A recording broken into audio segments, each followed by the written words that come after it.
이틀째였다. 전장에서 나고한 주대위 현중이, 김일병은 부상당한 주대위를 부축한 채 제대로 먹지도 못하고 마냥 산속을 헤매는 중이었다. 언제 어디까지 가면 아군이 있을지, 살 수는 있을지 아무도 알지 못했다. 무턱대고 기약도 없이 남쪽으로만 걸어가야 한다는 그 아득한 무게감이 어깨를 짓눌렀다.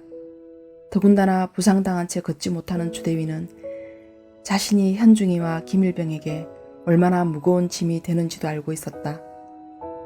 그러나 혼자 남게 된다는 것은 죽음을 의미했다. 그는 살고 싶었다. 군화도 군복도 벗어던졌고 금방이 든 배낭까지 모든 것을 버렸지만 주대위가 차고 있는 권총만이 한여름 햇살 아래 쨍하고 빛났다. 올해 19인 김일병은 농촌 출신이라 힘이 좋았다. 김일병이 업자고 등을 내밀었을 때 그는 말없이 업혔다. 현중이가 업을 차례가 되자 그가 슬쩍 주대위의 권총을 봤다. 그것이 의미하는 것을 모르는 바 아니다. 현중이는 주대위가 권총으로 자결하기를 기다리고 있는 것이다. 그러나 주대위는 모르는 척했다. 현중이는 김일병만큼은 못했으나 주대위보다는 체구도 크고 잘 업은 했다. 언제까지 이렇게 업고 업힌 채 굶주린 배를 안고 갈 수 있을까? 현중이는 시간이 흐를수록 자기 등 위에 업힌 주대위의 중량감을 느꼈다. 이 달갑지 않은 중생이 해결하는 방법은 오직 하나. 권총을 가진 주대위가 스스로 삶에 대한 미련을 버리는 것이다. 개미 굴 앞에서 왕개미가 조그만 개미들이 나오는 족족 주둥이로 목을 잘라서 죽였다. 삽시간에 개미의 시체가 쌓였다. 그것은 곧 누렇게 뜬 흙으로 변해버리고 황야는 목을 잘리운 개미의 시체로 이루어졌을지도 모른다. 현중이는 오도가도 못하고 개미 구멍을 지키고 서 있는 자신의 모습을 본다. 어느 능선에 이르렀을 때 계곡을 내려가 앞산으로 질러갈 것인지 구불구불 굽이진 능선을 돌아갈 것인지 갈림길에 섰다. 현중이는 계곡을 곧장 내려가서 앞산을 질러서 가자고 했다. 김일병은 계곡으로 갔다가 길을 잃을 수도 있으니 돌아가더라도 능선으로 가자고 했다. 현중이 김일병의 말대로 하지. 주대위가 한마디 했다. 현중이의 눈이 주대위의 허리에 매달려 있는 권총으로 향했다. 현중이는 자꾸만 왕개미에게 죽은 개미들이 생각났고 초조했다. 그는 주대위를 업지도 않았는데 전신에 비지땀을 흘렸다. 해그름 때 세 사람은 구렁이 한 마리를 잡아 구워서 나눠 먹었다.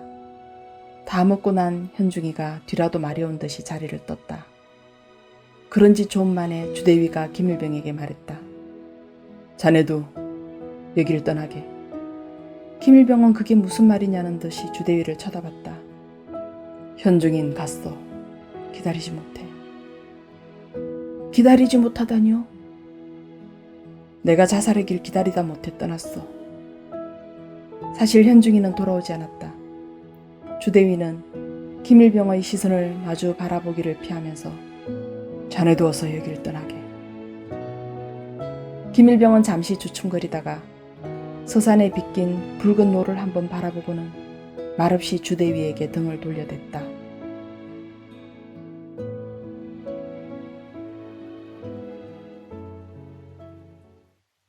김일병은 무릎이 굽어지고 허리는 앞으로 숙여진 채로 주대위를 업고 기어가고 있었다.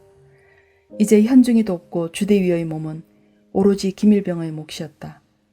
김일병은 자기들을 버리고 간 현중이가 원망스러웠다. 주대위는 그가 아군 진지를 찾아 구원병을 보내주기를 바랬다. 그러나 현중이는 엉뚱한 곳에 있었다. 까마귀 두세 마리가 무언가를 열심히 쪼아대고 있었는데 그것은 현중이의 시체였다. 어제 저녁 두 사람을 버리고 떠났을 때와 똑같이 위는 셔츠 바람이요 아래는 군복 바지에 군화를 신고 있었다. 현중이는 누나를 까마귀에게 빼앗긴 채 떼꾸나니 검은 구멍이 나 있었다. 배고픔은 이제 감각도 없었고 거추장스러워 군복이며 군화까지 벗고 김일병은 맨발로 주대위를 업고 가느라고 발은 피투성이가 되었다.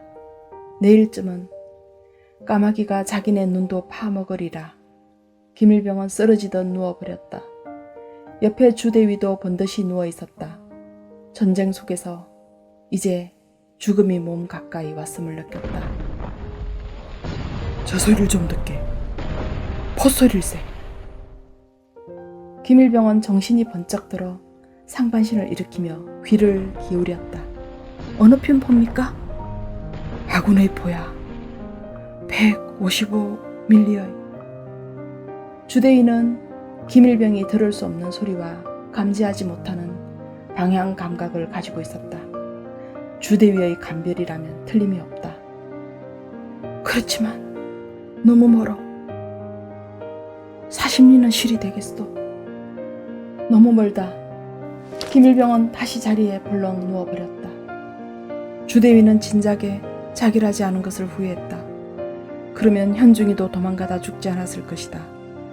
그렇다면 지금이라도 자결을 해야 한다.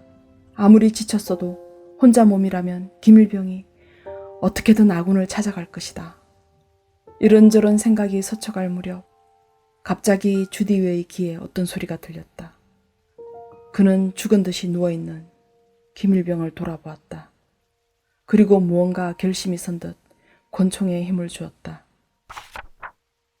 날 업어. 어둠 속에서 주대위가 권총을 이리 겨눈 채 명령했다. 김일병은 무슨 영문인지 몰라 등을 돌려대는 수밖에 없었다. 자기 오른쪽 귀 뒤로 권총 끝이 와 닿았다. 주대위가 명령했다. 자, 그러라. 그리고 주대위는 잠깐 멈추라고 했다가 앞으로 가라고 하고 오른쪽 왼쪽으로 계속 지시했다. 김일병은 죽을 힘을 다하여 주대위를 업고 시키는 대로 걸었다. 김일병의 귀에는 아무 소리도 들리지 않았다. 혹시 주대위가 죽음을 앞두고 헛개비 소리를 듣고 그러는 게 아닐까? 여태까지 참았던 원망이 거듭 복받쳐 오름을 어찌할 수가 없었다. 혼자 업고 오느라고 그 고생을 했는데. 오른쪽으로! 그대로 똑바로! 그제서야 김일병의 귀에도 무슨 소리가 들렸다. 그것은 개 짖는 소리였다. 그러나 그것이 얼마나 먼 거리인지 짐작조차 되지 않았다. 목에서는 단내가 나고 그저 그 자리에서 주저앉고 싶었다. 그러나 그의 귀 뒤에 닿은 권총 끝이 더 세게 걸음을 재촉하고 있었다. 아무것도 배는 게 없었다. 어떻게 걸음을 떼놓는지도 모른 채 정신없이 걷다가 고개를 들어보니 초가집 같은 검은 그림자와 그 앞에 서 있는 사람의 그림자, 그리고 짖고 있는 개의 모양이 몽롱하게 보였다. 어렴풋이나마 그것들이 눈에 들어온 순간 벼랑간 권총이 뒤로 물러났다. 그리고 그의 등에 엎인 주대위의 몽둥이가 무겁게 탁 내려앉았다. 이 작품은 전쟁 중에 낙오한 3명의 병사가 생사의 갈림길에서 보여주는 심리와 삶의 욕구를 다루고 있습니다. 이들은 방향을 상실했고 언제 아군을 만날지 어디로 가야 할지 모른 채 굶주린 배를 안고 구렁이나 개구리를 잡아먹으며 남쪽으로 향하고 있습니다. 가장 경험이 많고 높은 지휘관인 주대위는 다리를 다쳐서 움직이지 못하지만 혼자만이 권총을 가지고 있습니다. 현중이는 주대위가 그 권총으로 자결하기를 원하지만 주대위가 삶의 의욕을 버리지 않자 중간에 도망을 갑니다. 그러나 다음 날 그의 시신은 까마귀 밥이 되고 맙니다. 김일병은 묵묵히 주대위를 업고서 생과사를 함께 하지만 나중에는 한계에 이르게 되고 모든 것을 포기합니다. 그러나 주대위의 권총이 그를 겨누고 있어서 혼신의 힘으로 마지막까지 걸어가니 거기 그곳에 인가가 있었던 것이지요. 그리고 권총으로 강하게 압박하며 인가를 찾아간 것은 바로 김일병을 살리기 위한 주대위의 마지막 배려였던 셈입니다. 죽을 힘을 다하여 삶의 소리를 찾아서 자신을 얻고 살려주었던 김일병을 위하여 주대위도 마지막 선물을 한 것입니다. 소설은 주대위의 시간으로 시작하여 김일병의 시간으로 끝이 났습니다. 누구나 삶의 욕구는 강합니다. 주대위가 김일병을 살리기 위해서 얼마나 혼신의 힘으로 소리를 쫓아갔는지는 미루어 짐작할 수 있습니다. 어둠 속에서 희미하게 들려오는 개 짖는 소리는 바로 삶의 욕구를 드러내는 희망의 소리이기도 합니다. 주대위와 김일병을 버티게 했던 것은 죽음의 길목에서 나눈 너와 나만의 시간이 있었기 때문이겠지요.